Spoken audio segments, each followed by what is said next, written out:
Today I'm with Danny. Danny, how old are you? I'm 23. Danny, would you say you're homeless right now? Yeah.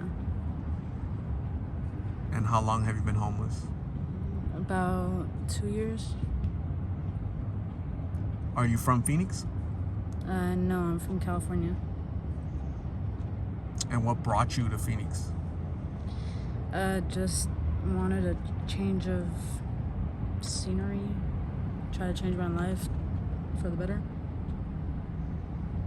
Would you say your life is better here than it was in California? No. Are you doing blues? Yeah. When'd you get started using blues? A little before I ended up on the streets, homeless. So probably a little over 2 years ago. And how were you introduced to blues? Through my ex-fiance who was a drug addict. And you mentioned that you've been clean a few times on your own. Yeah. How are you able to do it? Honestly, just having the mental strength and motivation to want to get clean, because I do want a better life, and this is not a life for anybody, honestly.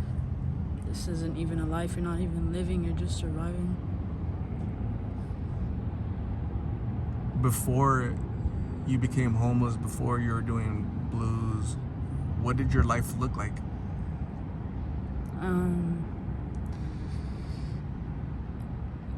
I was happy and stable. I was in a relationship, planning on getting married. I had my own apartment. I had a job.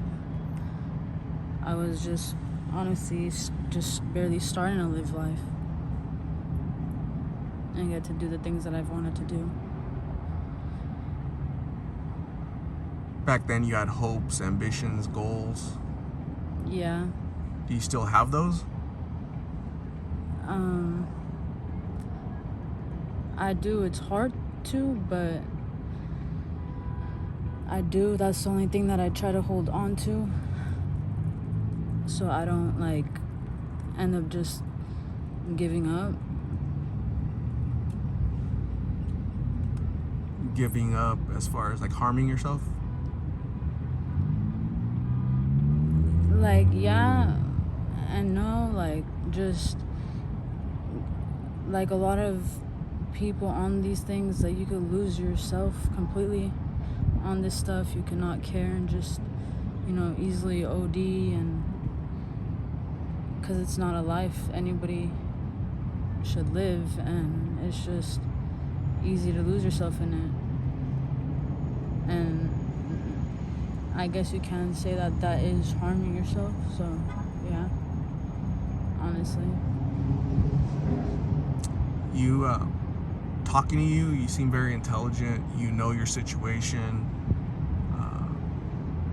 and you seem to have hope for your future. You want better for yourself.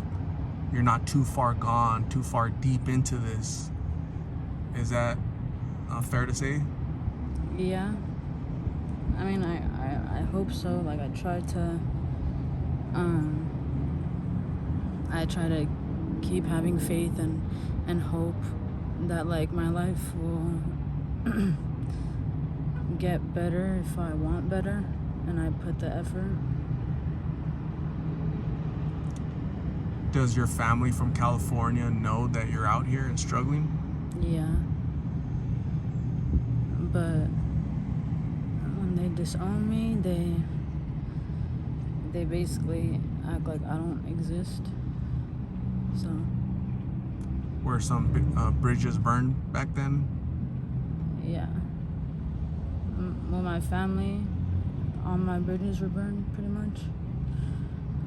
But it was not over drugs. It was just over because I'm Middle Eastern and my family, they're very old tradition, and when they heard that I was with a Mexican instead of somebody my race, they didn't approve of it, so they just kicked me out immediately. And then that's what ended up leading to moving out here with him. So you're Middle Eastern? Yeah. Very traditional, very conservative, right?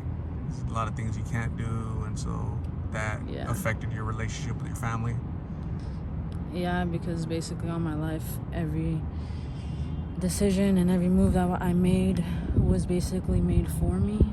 I just had to listen and do rather than even get, told why I'm doing it or if I want to do it. It was just, there was none of that. It was just listening and doing what was asked, basically.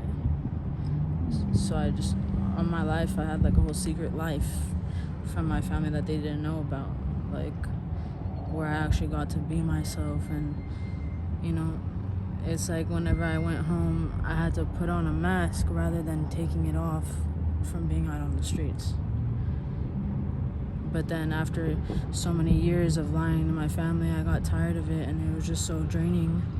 So I one day woke up and I was just over it. I was done. So I went and I sat my mom down and I tried to talk to her and tell her that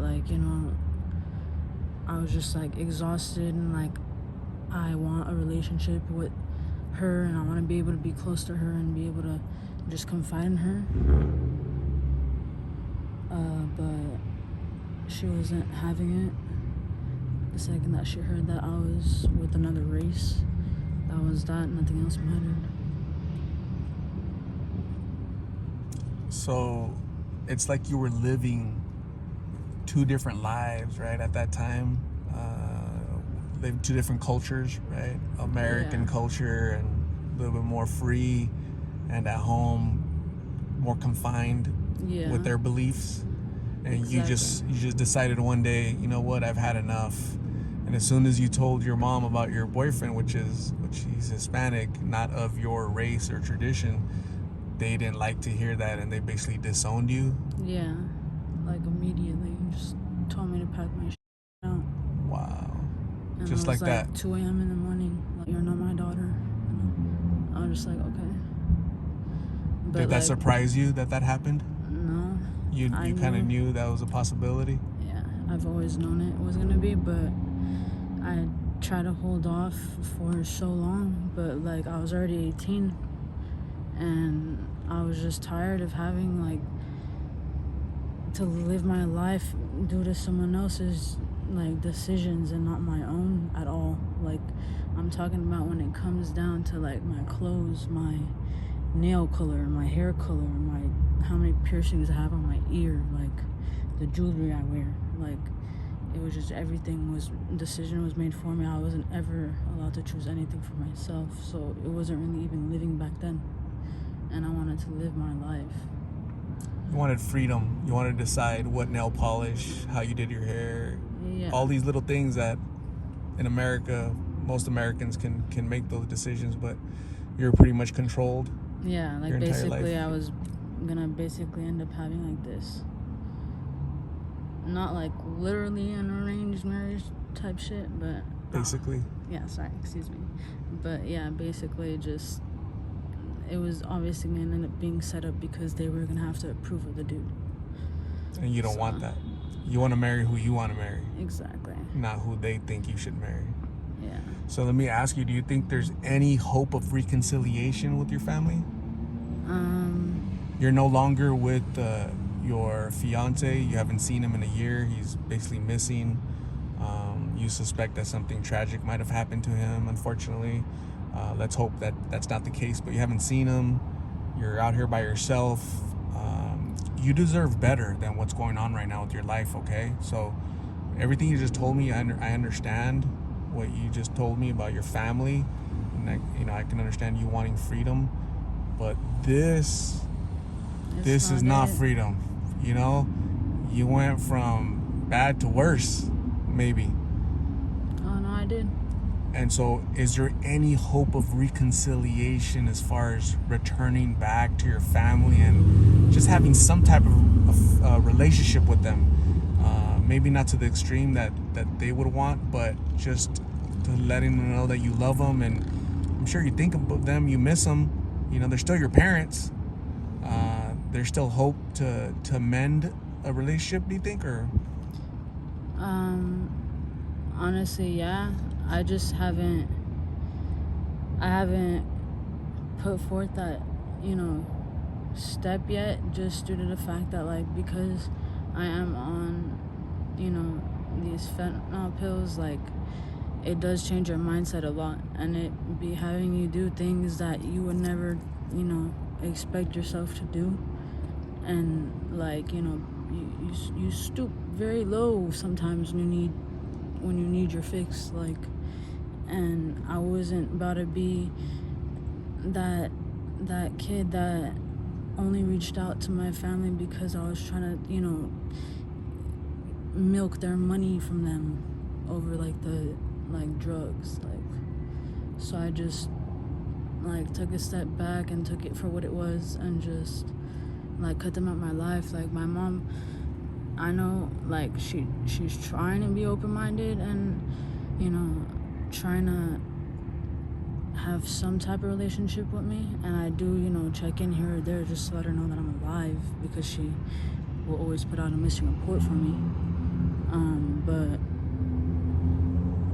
I can't begin a relationship while I'm like this, because in the first place that I wanted this relationship with them, it wasn't with me like this. That's not how I want to start things off. makes sense. You want to get clean to start your new life. If they see this video, what message do you have for them?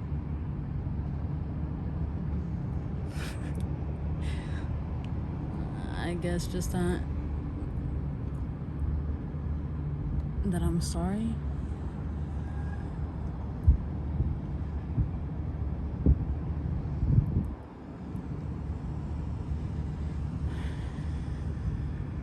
Just that I'm sorry.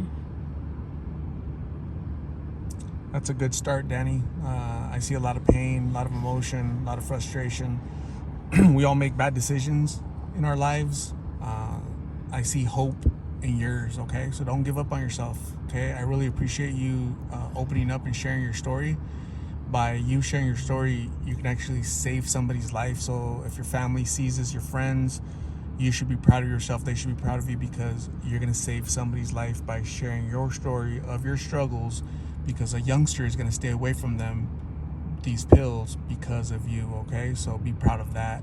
And I really hope that you reconcile with your family, you get clean, and maybe we can do a reunion with your mom in California that's missing you, and just try to make it work. Even though there's differences amongst you, just make it work, because at the end of the day, she's your mom, you're her daughter, you love her, she loves you.